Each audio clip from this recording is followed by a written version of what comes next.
आपका स्वागत है। आज हम बात करने वाले हैं अ वर्किंग मैन के बारे में। यह कहानी है लेबॉन कैड नाम के एक आदमी की जो एक कंस्ट्रक्शन साइट पर काम करता है। सबको लगता है कि वह एक मामूली मजदूर है, मगर जब उसकी सच्चाई सबको पता लगती है तब सबके पैरों तले जमीन खिसक जाती है। कहानी की शुरुआत होती है और हमारे सामने एक कंस्ट्रक्शन साइट का दृश्य आता है। यहीं पर हम लेवान को देखते हैं। उसके सामने बहुत सारे मजदूर बैठे हुए हैं। वो उन सबको मोटिवेट करता है और सबको बताता है कि किसको क्या करना है। तब सारे लोग अपने अपने काम पर लग जाते हैं और लेवोन भी अपना काम कर रहा है। थोड़ी देर के बाद वह जाता है ऑफिस के अंदर।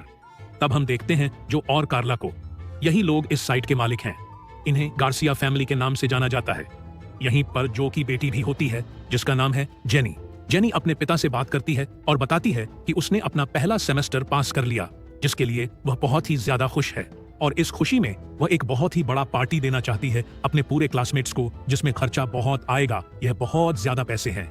इसीलिए जो अपनी बेटी को समझाने लगता है कि इतनी बड़ी पार्टी देने की कोई जरूरत नहीं है, मगर जेनी अपने पिता की एक बात सुनने को तैयार नहीं है। लेवान भी इन सारी बातों को सुन रहा है। वो इन्हें अपने परिवार की तरह मानता है और गार्सिया परिवार भी लेवोन को अपने परिवार की तरह मानते हैं। कोई भी चीज इन लोगों से छुपी नहीं है। लेवोन के सामने ये लोग सारी बातें कर सकते हैं। तभी लेवान की नजर पड़ती है। वह देखता है कि काले रंग की यह गाड़ी अंदर आई है, जिसके अंदर से कुछ लोग निकल रहे हैं। देखने में यह सारे के सारे लोग गुंडे लग रहे हैं। तभी जू मान जाता है जेनी को पैसे देने के लिए और लेवोन चला आता है बाहर। बाहर आते ही वह देखता है कि उसके एक मजदूर को यह लोग पीट रहे हैं। वो देखता है कि बगल में एक बाल्टी पड़ी हुई है जिसके अंदर बहुत सारी कील हैं। वो बाल्टी को उठाता है और उनके पास जाकर के कहता है कि इस आदमी को पीटना बंद करो और अभी के अभी मेरे साइड से निकल जाओ। तब यह लोग भड़क जाते हैं और हमला करने के लिए जाते हैं लेवन पे। तब वह एक एक करके सबको पीटना शुरू करता है। जिस तरीके से लेवन लड़ रहा है उसे देख के ऐसा लग रहा है कि यह उसका रोज का काम है और वह इस काम में माहिर है। गुंडों की तादाद बढ़ती जाती है, मगर कोई भी लेवान के करीब नहीं आ पाता। वो एक एक करके सबको पीट करके उनकी हालत खराब कर देता है और अंत में उन पर बंदूक भी तानता है। इस चीज को देखते ही सारे लोग यहाँ से भाग जाते हैं। वो मजदूर लेवन से कहता है कि आखिर तुम कौन हो? तब लन उसे कुछ नहीं बताता, मगर यहाँ पर हमें पता लगता है कि लेवान पहले रॉयल मरीन कमांडो में हुआ करता था। वो भी सबसे खतरनाक, मगर एक वक्त के बाद उसने अपना काम छोड़ दिया और वह गुमनामी की जिंदगी बिता रहा है। जैसे ही वह जाकर के बैठता है, उसके पास जेनी आती है और कहती है कि मैंने सब देखा, तुमने क्या किया? मुझे पता है कि तुम कमांडो में थे। ऐसी लड़ाई सिर्फ वही करते हैं। लेवन उसे कहता है कि तुमने कुछ नहीं देखा। जेनी कहती है कि मैं किसी को कुछ नहीं बताऊंगी। मैंने भी लड़ने की तालीम ली है। मेरे दादाजी भी एक लड़ाकू थे। वो घर से खाना बना करके लाई है लॉन के लिए, उसे देती है और वादा करने के लिए कहती है कि वह हमेशा उसकी रक्षा करेगा। लेवन भी उससे वादा करता है कि वह हमेशा ही रक्षा करेगा और जेनी यहाँ से चली जाती है। तब लन जाता है अपनी बेटी से मिलने के लिए, जिसका नाम है मेरी। लेवन एक सिंगल फादर है। उसकी पत्नी का देहांत हो चुका है, मगर उसकी बेटी की कस्टडी उसके नाना के पास है, जिसका नाम है रोथ। और रोथ हमेशा ही चाल चलते रहता है। उसे पता था कि आज यहाँ पर लन आने वाला है, इसीलिए उसने एक पार्टी दे दी ताकि लन अपनी बच्ची को लेकर के ना जा सके। लेकिन लेवान अपनी बेटी को बिना लिए नहीं जाएगा। मेरी भी उसके साथ जाना चाहती है। रोथ और लेवन में थोड़ी देर तक आर्ग्यूमेंट होती है। तब रोथ कहता है कि तुम यहाँ कातिल हो और तुमने मेरी बेटी की जान ली है। यहाँ पर हमें सच्चाई पता लगती है कि लेवान की पत्नी ने आत्महत्या की थी, मगर रोथ को लगता है कि यह सब कुछ लेवन की गलती है। उसके अगल बगल लोग मरते रहते हैं। लन इन बातों पर ध्यान नहीं देता और चला आता है मेरी के पास। मेरी कहती है कि मैं पार्टी में बस आपका इंतजार कर रही थी। मैंने कुछ नहीं खाया ताकि हम दोनों एक साथ खाना खाएंगे। लन खुश होके उसे लेकर के जाता है बाहर। जब यह लोग खाना खा रहे होते हैं तब वह उसे एक फोटो फ्रेम गिफ्ट देता है जिसमें मेरी के साथ उसकी माँ है। मेरी कहती है कि मैं अपनी माँ से बहुत ही ज्यादा गुस्सा हूँ। उन्हें हम दोनों को अकेला छोड़ के नहीं जाना चाहिए था। तब लन उसे समझाता है और कहता है कि तुम्हें ऐसा नहीं बोलना चाहिए। मेरी को छोड़ने के बाद वह सीधा पहुंचता है वकील के पास ताकि अपनी बेटी की कस्टडी उसे वापस मिल जाए। वकील बताते हैं कि तुम्हारा केस बहुत ही कमजोर पड़ते जा रहा है। तुम्हें अपनी बेटी की कस्टडी शायद कभी ना मिले। सबको पता है कि तुम गाड़ी में रहते हो। अभी तुम्हारे पास घर नहीं है। लेवन कहता है कि मैं पैसे इकट्ठा कर रहा हूँ। जैसे ही मेरे पास आएगी मैं घर ले लूंगा। वह लोग बताते हैं कि रोथ के पास बहुत पैसा है। उसने सबको खरीद के रखा है। कोर्ट में उसने इस बात को प्रूव कर दिया है कि तुम्हें PTSD है। जैसे ही तुम मरीन से निकले तब से तुमने अपनी मानसिक स्थिति खो दी और ऐसे लोगों के साथ कोई भी बच्चे को नहीं रखना चाहेगा। लेवन फिर भी हिम्मत नहीं हारता। वो इन्हें पैसे देता है और कहता है कि कोशिश करते रहो। दूसरी तरफ हम जेनी को देखते हैं जो पार्टी में पहुंच जाती है अपने सारे दोस्तों के साथ। वो सबके साथ मिलकर के एंजॉय कर रही है। तभी बारटेंडर की नजर पड़ जाती है जेनी पे। वो यहाँ से किसी को एक संदेश भेजता है और जेनी को देखने लगता है। दूसरी तरफ लेवन पहुंचता है एक छोटा सा घर लेने के लिए ताकि अब वह गाड़ी में ना सो सके। इस घर की हालत बहुत ही ज्यादा खराब है। उसे इस बात का एहसास हो रहा है कि वह कितना गरीब है, उसके पास बिल्कुल भी पैसे नहीं है। दूसरी तरफ जब जेनी अपने दोस्तों के साथ डांस कर रही होती है तभी हम दो लोगों को देखते हैं जिनका नाम है वाइपर और आर्टेमिस। वाइपर और आर्टेमिस का काम है कि वह सुंदर लड़कियों को किडनैप करें और उन्हें अपने अमीर क्लाइंट्स के पास भेजें ताकि वह लोग उन लड़कियों के साथ मजे ले सके। यह लोग जेनी पर नजर रखते हैं। जैसे ही बाथरूम से वह बाहर निकलती है यह लोग उसे किडनैप करके लेकर के यहाँ से गायब हो जाते हैं। इसी तरीके से 2 दिनों का वक्त बीत जाता है। 2 दिनों के बाद लेवन जैसे ही काम पे आता है उसे ऑफिस में बुलाया जाता है। वो देखता है कि जो और कालरा यह दोनों के दोनों बहुत ही ज्यादा दुखी हैं। जब वो पूछता है कि क्या हुआ, जो बताता है कि मेरी बच्ची 2 दिनों से गायब है, मुझे लगता है कि उसे शायद किसी ने किडनैप कर लिया है। हमने पुलिस वालों से भी कांटेक्ट करने की कोशिश की मगर उनकी बातों से हम समझ गए कि वह कुछ नहीं करने वाले हैं। इतना कहने के बाद जो ढेर सारा पैसा निकालता है वह लेवान को दे के कहता है कि हमारी आखिरी उम्मीद तुम ही हो। मुझे पता है कि तुम पहले कमांडो में हुआ करते थे और तुम्हें इसी चीज की तालीम मिली है कि तुम ऐसे लोगों को ढूंढ निकालो। मैं चाहता हूं कि तुम मेरी बच्ची को ढूंढो। लेवन कहता है कि मुझे तुम्हारे पैसे नहीं चाहिए। मैं एक वक्त था जब कमांडो में था मगर अब मैं पुरानी जिंदगी छोड़ चुका हूं। मैं वो इंसान ही नहीं हूं। यह लोग बहुत कोशिश करते हैं मगर लेवन नहीं मानता। वो यहाँ से निकलता है और जाता है जंगल के बीचों बीच जहां पर एक घर है। यहीं पर हम एक आदमी को देखते हैं जो अंधा है। इसका नाम है गनी लेफ्टी। गनी और लेन दोनों एक साथ कमांडो में थे। अब लेवन पूरी बात बताता है गनी को कि आखिर जेनी के साथ क्या हुआ है। वह बार बार एक ही शब्द कहता है कि जेनी से मैंने वादा किया था। जेनी एक बहुत ही अच्छी लड़की है, उसके साथ कुछ भी बुरा नहीं होना चाहिए। गनी कहता है कि तुम्हें मेरी परमिशन लेने की जरूरत नहीं है, तुम जाओ और जैसे भी हो सके उस बच्ची को बचाओ। अब लेवन यहाँ से निकल पड़ता है। सबसे पहले वह आता है जो के घर पे। वो देखता है कि सारे लोग रो रहे हैं। जो ने अपने आप को कमरे में बंद करके रखा है और वह जेनी की तस्वीर को देख के रो रहा है। तब लेवन उसके पास जाकर के कहता है कि अब तुम्हें टेंशन लेने की कोई जरूरत नहीं है। जेनी मेरी बच्ची की तरह है और तुम लोग मेरे परिवार का हिस्सा हो। मैं अपनी बच्ची के साथ कुछ नहीं होने दूंगा, चाहे इसके लिए मुझे पूरे शहर में लाशें क्यों ना बिछानी पड़े। मैं जल्दी ही जेनी को लेकर के आऊंगा। इतना कह के वह निकल पड़ता है। उसने सारी रिसर्च कर ली है कि आखिरी बार जेनी को देखा गया था उस बार में। वो सीधा उस बार में जाता है और चारों तरफ देखने लगता है। तब उसकी नजर पड़ती है बारेंडर पे। वो देखता है कि थोड़े पैसे के लिए बारेंडर नशे की चीजें सबको बेच रहा है। वह समझ जाता है कि इस आदमी को जरूर कुछ ना कुछ पता होगा। वह बाहर जाकर के इंतजार करने लगता है कि आखिर यह आदमी बाहर कब निकलेगा। रात में जब वह घर जाता है लेवन उसका पीछा करता है और इंतजार करता है कि वह आदमी अपने घर के अंदर दाखिल हो जाए। जब वह आराम से अपने सोफे पे बैठा होता है तब लेवन घुसता है घर के अंदर और उस पे बंदूक तान देता है। बारटेंडर कहता है कि क्या तुम पुलिस वाले हो? लेवन कहता है कि तुम्हारी किस्मत बहुत अच्छी होती अगर मैं एक पुलिस वाला होता। मैं उनसे भी बदतर हूँ। वो जेनी की तस्वीर दिखा के पूछता है कि यह लड़की कहाँ है? बारटेंडर कहता है कि मुझे पता नहीं, पुलिस वालों को भी मैंने यही बताया। मेरे बार में हमेशा बहुत सारी लड़कियां आती हैं। अब वहां से नशे के बाद वो कहाँ जाती है किसको क्या पता। तब लेवन भड़क जाता है। वो खींच के उसे लेकर के जाता है बाथ टब में और उसके मुंह के ऊपर कपड़ा रख के पानी चलाने लगता है जिससे उसका दम घुटने लगे। एक वक्त के बाद लेवन कहता है कि तुम उनके बारे में जानना भी नहीं चाहते जो लोग इस काम में इन्वॉल्व हैं। वो सिर्फ तुम्हें नहीं मारेंगे, तुम्हारी 3 पीढ़ियों को खत्म कर देंगे। अभी इनकी बातें चल ही रही होती हैं तभी घर के अंदर 2 और लोग दाखिल होते हैं बंदूक के साथ। बारटेंडर चिल्लाता है और वह लोग गोली चलाना शुरू कर देते हैं। तब लेवन अपने सामने बारटेंडर को रख के आगे आता है।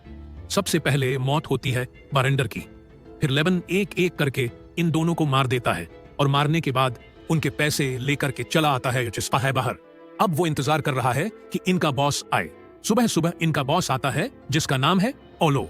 ओलो एक रशियन माफिया है, यानी कि अब ये माजरा बहुत ही बड़ा होने वाला है। इसमें रशियन माफिया भी इन्वॉल्व है। ओलो अंदर आता है और सारी चीजों को देख के समझ जाता है कि किसी और ने इन्हें मारा है। मगर पुलिस वालों को यह लग सकता है कि इन लोगों ने अपने आप ही गोली चलाई और एक दूसरे को मार दिया। वो लोग बहुत ही ज्यादा गुस्से में है। वो अपने आदमियों को कहता है कि ढूंढो उस आदमी को जिसने हमारे आदमियों को मारने की जुर्रत की है और हमारे पैसे चुराने की। लेवन अभी भी बाहर इंतजार कर रहा है। थोड़ी देर के बाद एक वैन आती है जिसे देख के हमें पता लगता है कि इनका काम ही क्लीनिंग का है। अंदर बहुत सारे लोग आते हैं और सारे लाशों के टुकड़े करने लगते हैं। फिर उन्हें ड्रम में डाल के लेकर के चले जाते हैं। यहाँ से अब लेवन ओलो का पीछा कर रहा है। वो चला आता है उसके घर के पास और दूर से देखने लगता है कि आखिर ओलो घर के अंदर क्या कर रहा है। जब उसकी पत्नी ओलो के पास आती है तब उसे एक तमाचा जड़ देता है। उसकी पत्नी गुस्सा होकर चली जाती है यहाँ से। अब लेवन के पास मौका है कि वह घर के अंदर आ सके। अंदर घुसते ही वह सबसे पहले पीटता है ओलो को और बेहोश कर देता है। जब उसकी आंख खुलती है तब वह अपने आप को बंधा हुआ पाता है एक कुर्सी पे, और कुर्सी पे लेवन ने एक रस्सी बांध करके रखा है। जैसे ही उसने रस्सी को काटा, कुर्सी के साथ साथ वो लोग गिर जाएगा स्विमिंग पूल के अंदर, और उसके हाथ बंधे हुए हैं कुर्सी से, यानी वह बाहर नहीं निकल पाएगा और उसकी मौत हो जाएगी।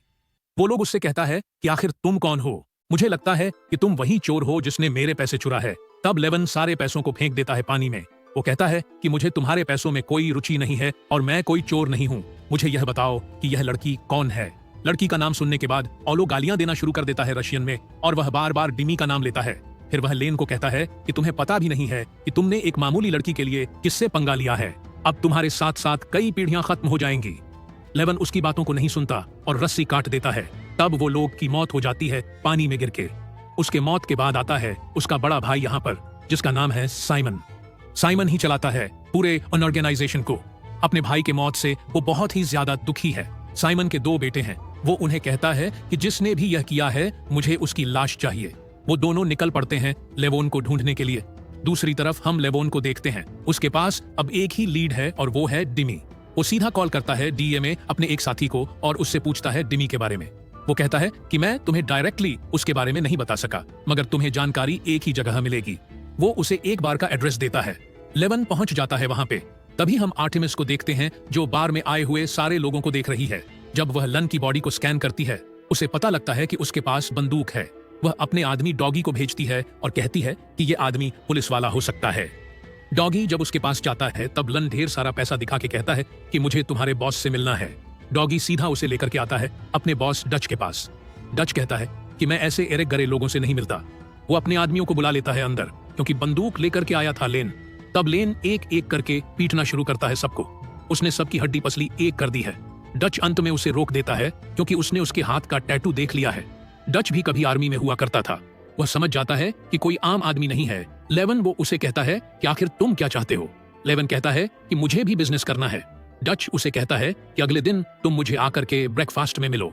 लेवन ऐसा ही करता है, लेकिन जैसे ही वह उस जगह पर पहुंचता है, देखता है कि यहाँ पर डच नहीं आया है। यहाँ पर डॉगी और आर्टेमिस है। वो लोन से कहते हैं कि तुम पैसे लाए हो। लेवन पैसे दे देता है। बदले में वह लोग उसे एक छोटा सा फोन देते हैं और कहते हैं कि आगे की जानकारी उसे मिल जाएगी। लेवन सीधा आकर के गाड़ी में बैठ जाता है। रास्ते में उसे कॉल आता है डच का।